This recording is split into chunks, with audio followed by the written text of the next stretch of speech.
Good morning, good afternoon, good evening, folks. Michael Zuber, one rental at a time. It is Friday morning. That means the one and only Mr. Stephen Dow is here. How you doing, sir?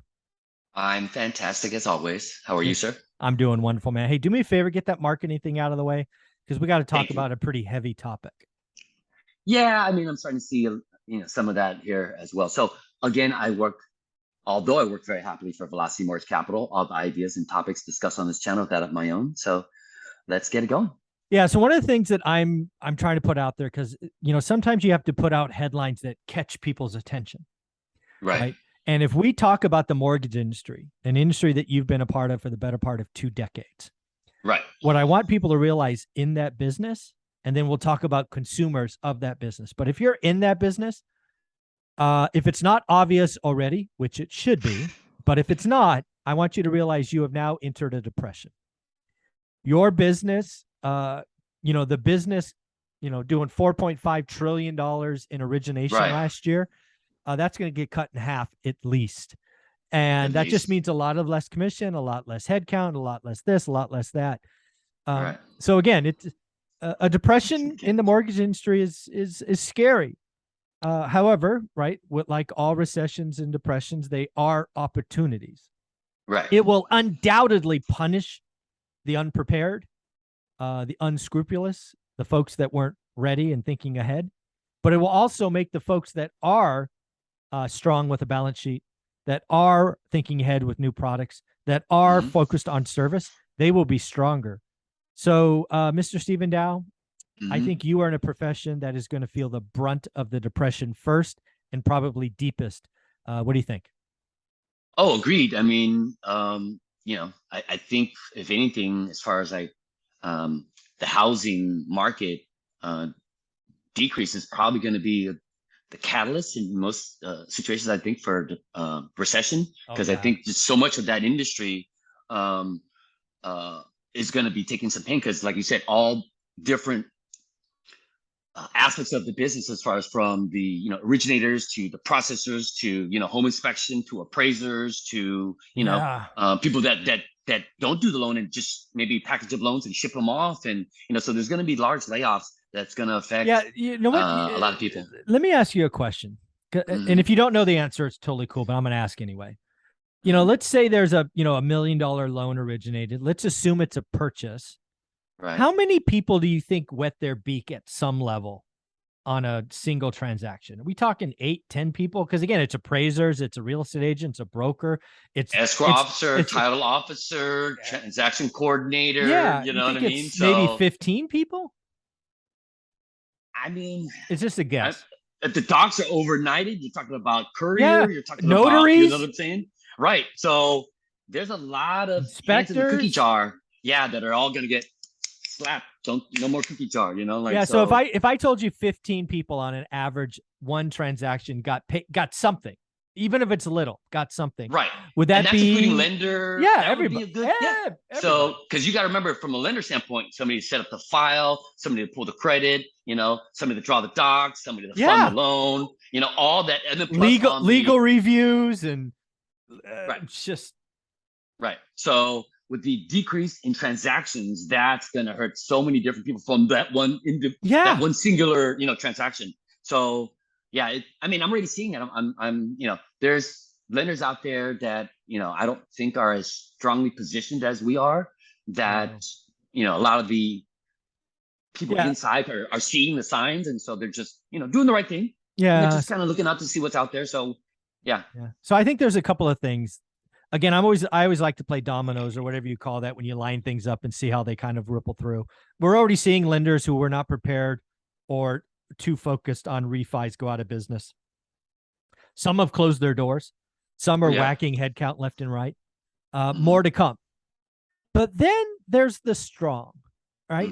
This is where opportunity comes in, right? I think first off, there's traditional lenders and non-QM lenders. I'm going to focus on non-QM for a minute. I think one thing that will be wild to watch as an outsider in the next 6 months is all the creative products come up.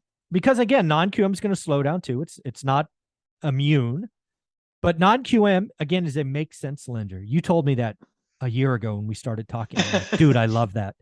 So what's going to likely happen is you got some powerful people both at your company and in the industry, that are working tirelessly to create new products, is my guess, because there are needs in the industry. And I suspect we're going to see lots of cool products coming. What do you think of that? Oh, agreed. I mean, the old saying of, necessity is the mother of all invention is, for good reason, right? So when certain programs are no longer available, somebody steps up to say, okay, hey, I see a void or a underserved market somehow. Let us step in. That's how the, origination of the non-QM space kind of took place, is because that underserved market right after the mortgage crash, where, you had people that played maybe aggressive tax game, right? But had good credit, paid everything on time, good reserve, all that good stuff. But then now are forced to use hard money when no programs were available. So then somebody stepped in and said, hey, I see, an opportunity here, and let's see what we could do to make, it win for everybody. So there's going to be some programs coming out. I'm already working on a couple that I really want to, before I share anything, I want to get all the details first and make sure that it's actually what it's going to be. Yeah, very valuable to, I think, to the one run at a time family. So I expect nothing less, frankly, and totally okay with you holding it back until you're ready. But that, and again, I think real estate or the housing market is never fast as people want or expect. And that usually means it also goes longer, right? So Velocity Mortgage, non-QM space, probably has 6, maybe 10 quarters to take advantage of the situation, right? And what does that mean? There's not many lenders that were built on refi business that will last, frankly, till next year, let alone a year and a half. Right.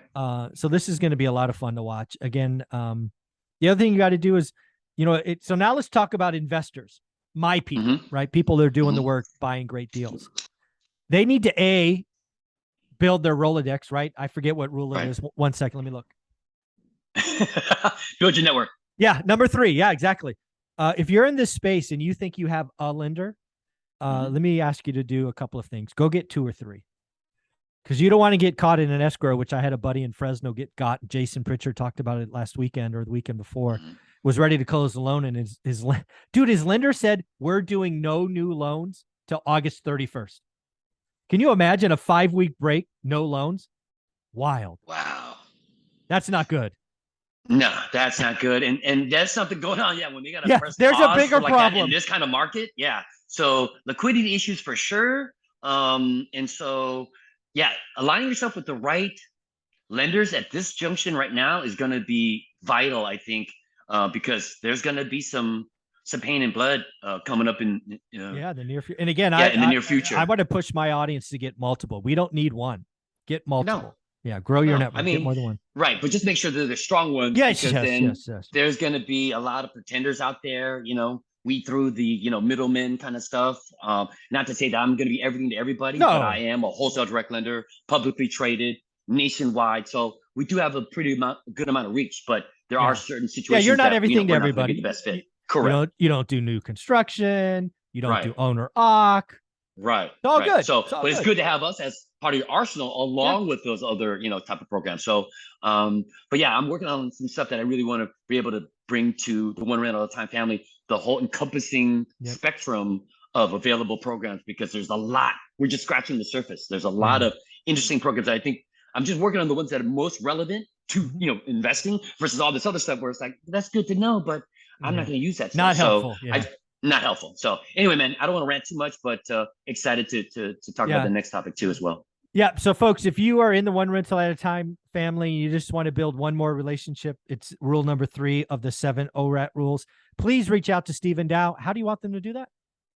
Please, again, SDAO@velocitymortgage.com. In the subject line, please put the acronym ORAAT. In the body of the email, brief description, maybe what you're looking for. Address would be great. Maybe city and state at the very least, where you're looking to invest.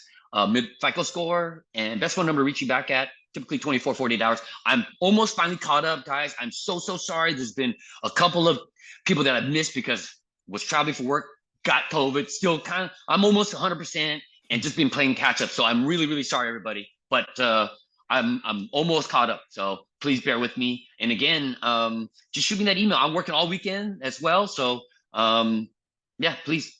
There you go. Looking forward to talking to you. Thanks, buddy. Take care. Thanks, man. Bye-bye.